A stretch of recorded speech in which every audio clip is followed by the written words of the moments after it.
बाहेर धो पाऊस पडत असताना आपल्या हातात जर गरमागरम चहाचा कप, तोही मसाला चहाचा मिळाला तर किती स्वर्ग सुख.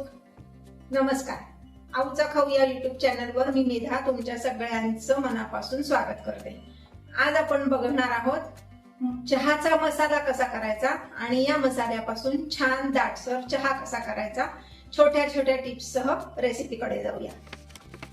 इथे गॅसवर मी एक कढई ठेवलेली आहे गरम करण्यासाठी. आपण आता चहाचा मसाला करणार आहोत. त्यासाठी मी त्यामध्ये घालणार आहे हिरवी वेलची किंवा ज्याला आपण वेलदोडे म्हणतो. ती किती घ्यायची तर साधारण 20 ते 25 एवढे वेलदोडे घ्यायचे. आपला हा जो पोहे खायचा चमचा, ह्या चमच्यानी 1 चमचा एवढे काळे मिरे घ्यायचे. त्याच चमच्यानी 1 चमचा एवढे लवंग घ्यायचे. साधारण 1 मोठा तुकडा एवढा दालचिनी घेतली, त्याचे छोटे छोटे तुकडे केले आणि अर्ध जायफळ घेतलंय. हे सगळं आपल्याला भाजून घ्यायचंय. भाजायचंय म्हणजे किती, जास्त त्यातलं मॉइश्चर कमी झालं पाहिजे इतपतच आपण ते परतायचंय. गॅसची फ्लेम मीडियम ठेवायची.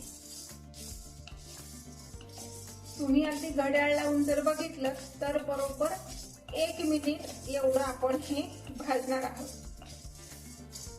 हे भाजून झालंय हे कसं ओळखायचं तर वेलदोडा थोडासा फुगल्यासारखा दिसतो, खूप नाही पण किंचित फुगल्यासारखा दिसतो, त्याचा रंग बदलल्यासारखा दिसतो आणि ह्या सगळ्या मसाल्यांचा छान असा सुगंध आपल्याला येतो.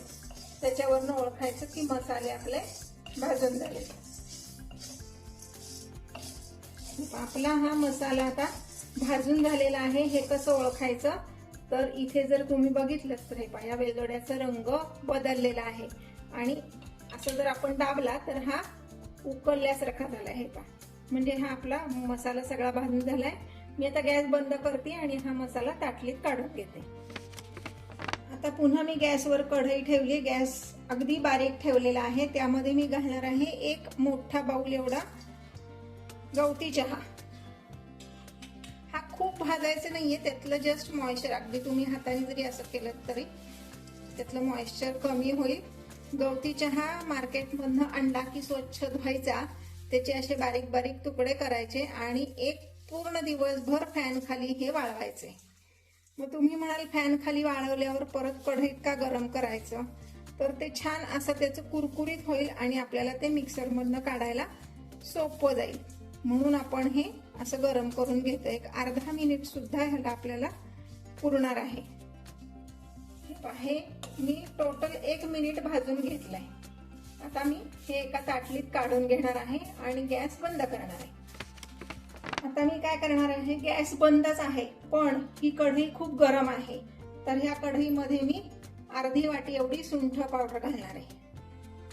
म्हणजे कढईचा जो गरमपणा आहे तेवढ्यामध्येच त्यातलं असलेलं मॉइश्चर सगळं निघून जाईल. ही स्टेप तुम्ही स्किप केली तरी चालणार आहे, पण मसाला जास्ती दिवस टिकण्यासाठी आपण मसाल्याच्या पदार्थातलं मॉइश्चर काढून टाकतो. म्हणून ही असं या गरम कढईत एक घालून ठेवायची ही पावडर. 1 मिनिट तेवढ्या ह्याच्यावर त्यातलं मॉइश्चर कमी होतं. हे जे खडे मसाले आपण भाजले होते ते आता गार झालेत. आपण हे मिक्सर मधनं बारीक करणार आहोत. अगदी फाईन पावडर नाही केली तरी चालेल, पण भरड पण नाही ठेवायचा. हा मसाला आपण इतपत असा मिक्सर मधनं बारीक करायचा आहे.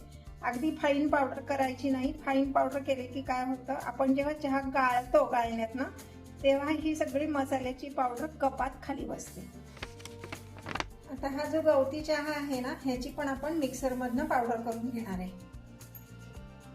हे पहा, ह्या पद्धतीने आपली ही गवती चहाची पावडर तयार झाली. आता हे मी एका बाउल मध्ये काढून घेते. आता ही जी गवती चहाची पावडर आणि खड्या मसाल्याची पावडर केली होती त्यातच मी ही सुंठ पावडर घातली. आता हे आपण व्यवस्थित मिक्स करून घ्यायचे. चमच्यानेच मिक्स करायचे, पुन्हा काही मिक्सरला वगैरे लावायची गरज नाही. हा आपला चहाचा मसाला तयार आहे. आता ह्याच्यापासून मसाला चहा कसा बनवायचा ते आपण बघणार आहोत. आता आपण चहाचा मसाला वापरून छान दाटसर चहा कसा करायचा ते बघणार आहोत. त्यासाठी मी गॅसवर एक पातेलं ठेवलंय. त्या पातेल्यामध्ये 2 कप मी पाणी ठेवलंय. त्या पाण्याला उकळी येऊन द्यायची आहे. पाणी उकळलेलं आहे. आता मी ह्यात घालणार आहे 3 चमचे साखर.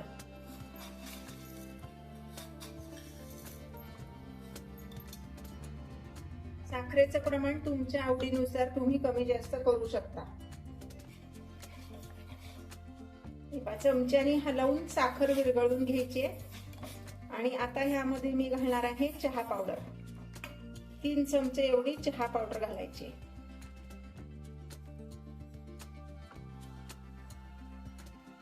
चहा पावडरचं प्रमाण पण तुमच्या आवडीनुसार तुम्ही कमी जास्त करू शकता.